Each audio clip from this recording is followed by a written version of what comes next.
Eu acho impressionante que sou eu que bato o tambor, mas é você que passa raiva. Oi, eu sou Renascido, seu artista, quadrinista, pessimista favorito. Seja muito bem-vindo, só não repara a bagunça. Um pequeno aviso, sim, eu sei que eu sou branco e nunca passarei nem um terço do que pessoas pretas passam. Esse vídeo é apenas um ensaio de estudos e textos sobre o assunto. Pra quem não sabe, eu sou um bandista. E pra quem já sabe, eu continuo sendo um bandista. Como uma pessoa de religião de matriz africana, obviamente já passei por alguns preconceitos religiosos, julgamentos, piadas, punições e até mesmo perdi oportunidades de emprego. Mas afinal, de onde vem isso? Como todo bom latino-americano, você sabe, ou deveria saber, que a colonização foi algo brutal. Embora não tenha havido um embate agressivo no primeiro contato, por muitos anos nos foi ensinado que foi uma descoberta pacífica, com poucas coisas ruins, mas não. A invasão e colonização do continente americano foram completamente agressivas, tanto para os povos que já estavam aqui, quanto para os que foram trazidos para cá à força. Eu aposto que durante o tempo da escola, você deve ter aprendido apenas: em 22 de abril de 1500, o Brasil foi descoberto por Pedro Álvares Cabral, iniciando a colonização e trazendo escravizados da África. Depois, em 13 de maio de 1838, a princesa Isabel acabou com a escravidão assinando a Lei Áurea. Porém, duvido muito que tenham tido contato com o que realmente ocorreu entre 1500 e 1838. Então segura na mãozinha do artista lacrador aqui e vamos dar um pouquinho? Quando a invasão às Américas começou, o mais fácil, a princípio, foi a escravidão dos povos indígenas.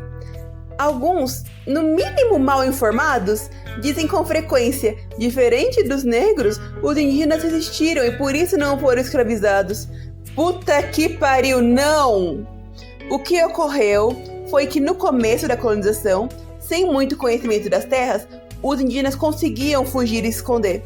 Então, era mais vantajoso para os escravagistas trazer povos africanos, afinal, era mais fácil capturar e controlar alguém que não conhecia a terra que estava, do que gastar tempo indo procurar os indígenas que fugiam. O tráfico de escravos se iniciou e se consolidou no Brasil entre 1530 e 1568. A tortura já começava ao tirar a pessoa de seu povo, pouco se importando se a pessoa era de Angola, Guiné, Bando, Queto ou qualquer outro povo de África, e jogando no navio negreiro. Inclusive, há teorias que dizem que o nome navio negreiro vem de navio cargueiro, pois, para eles, eram apenas cargas vivas. Nada mais, nada além do que isso. Já alguns frequentemente chamavam de navios tumbeiros, pois eram praticamente tumbas, onde muitos viviam seus últimos dias ali, com fome, com frio e feridos.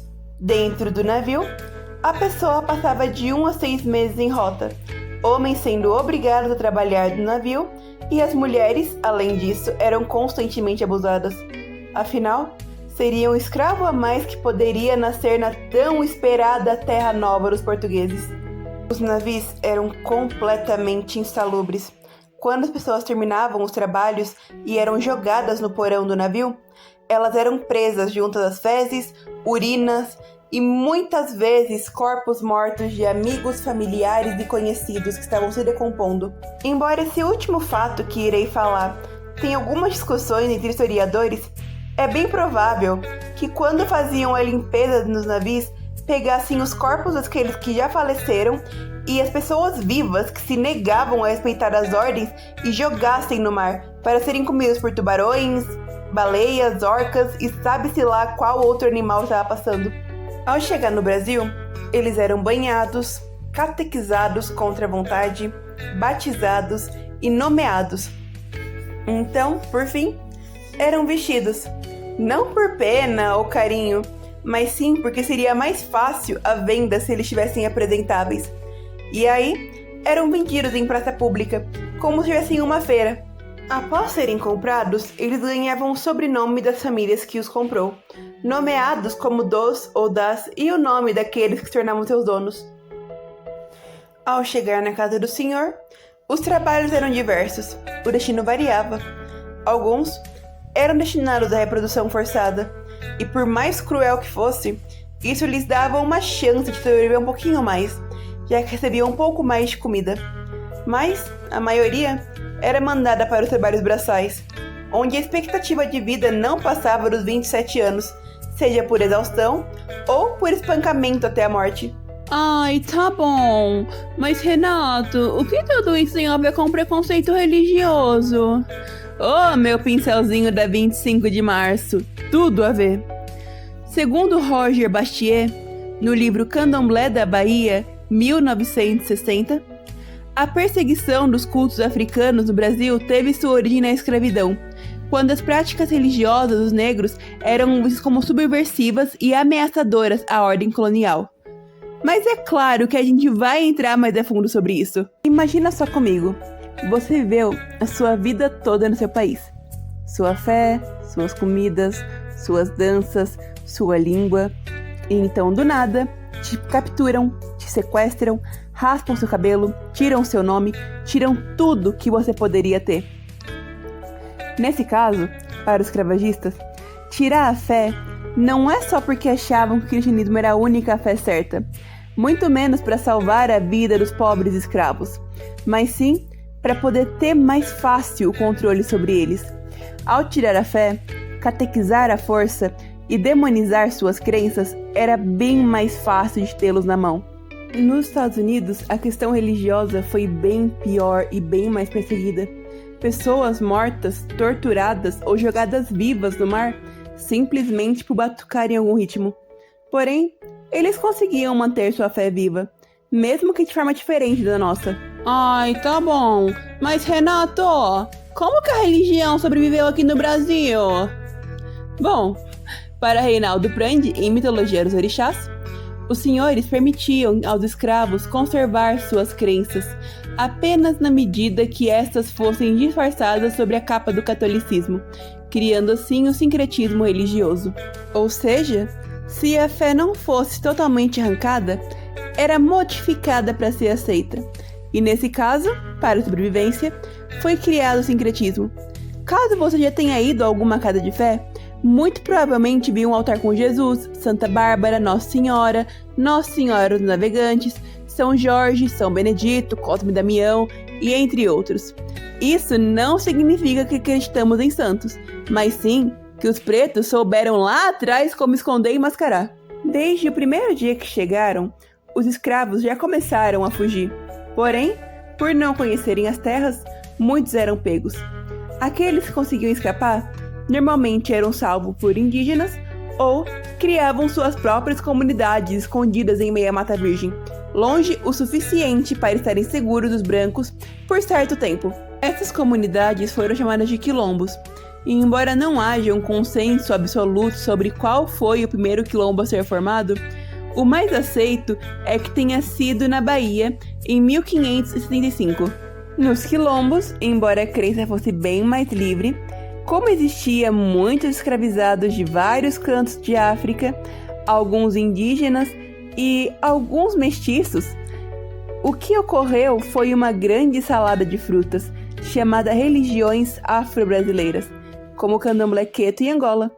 Mais pra frente, pouco antes do fim da escravidão, com escravizados que os senhores eram espíritas, pois estava muito na moda, e alguns escravizados que vinham de países que já tinham uma crença no espiritismo, acabou surgindo assim a Umbanda e a Jurema Sagrada.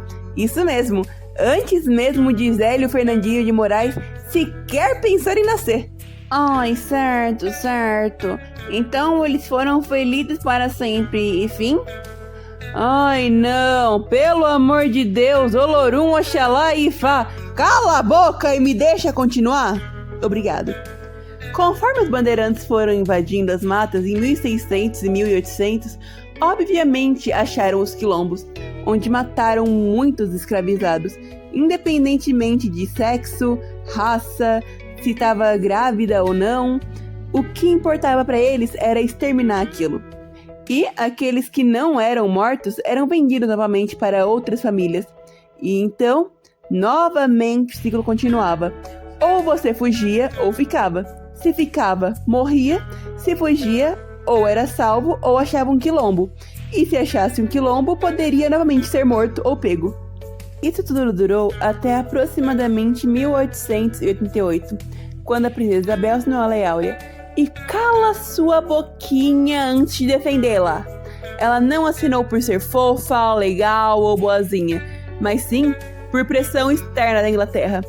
Ou ela assinava ou os ingleses invadiam. E não, os ingleses também não eram bonzinhos e fofos. Na verdade, eles até apoiaram políticas eugenistas no Brasil. Eles só fizeram isso porque perceberam que era bem mais barato contratar pessoas por salários de fome do que traficar pessoas da África. E não comemorem o fim da escravidão no papel como se fosse o fim da escravidão total, o fim do racismo, o fim de tudo isso. Porque até hoje ainda existem muitos locais com trabalho escravo. E não venha falar análogo à escravidão, pois na lei só está análogo à escravidão porque por lei não pode mais estar escravo. Mas sim, é trabalho escravo. E naquela época mesmo, assim que eles foram soltos, embora tenha sido uma vitória e tanto e uma comemoração muito grande, as pessoas ainda continuavam sendo mortas e presas. Os que conseguiram um pouquinho mais de liberdade, assim, que conseguiram escapar de vez e ser soltos totalmente, foram pra rua sem um puto, sem nada. Ou eles moravam com o seu senhor, nas senzalas, porém com salário de fome, ou eles iam pros morros e pras favelas, que logo depois começou a política eugenista, que eu posso falar disso no futuro, ou então eles eram mortos, simplesmente isso.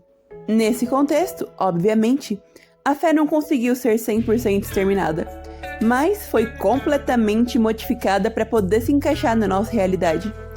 E então, com as políticas eugenistas e a maioria do Brasil sendo evangélica e católica, essa foi uma ótima desculpa para criminalizar e mentir sobre a fé e a cultura afro, espalhando coisas que ouvimos até hoje, como Exu é o diabo, e atacando os locais de fé. E é claro, uma mentira contada 100 vezes torna-se uma verdade, pelo menos na cabeça de gente burra. Mesmo com a descriminalização, as religiões afro-brasileiras até hoje são atacadas. Basta você pegar seu celular e procurar notícias como fogo em terreiro, e você vai ver como que são os ataques.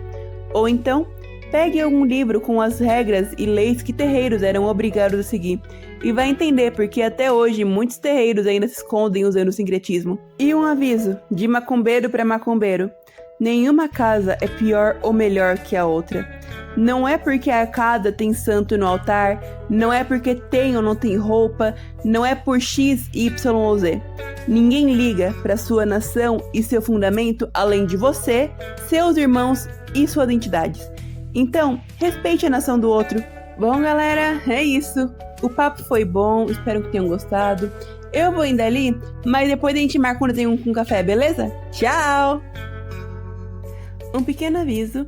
Para quem por algum acaso se interessou pela bolsa, achou ela bonita ou lembrou de seu pai algum, a partir do mês que vem, essa e outros modelos estarão disponíveis na minha loja, totalmente artesanais, feitas à mão, com costura embutida e pintadas à mão, cada uma com o tema de um orixá. Você não quer levar o seu para casa?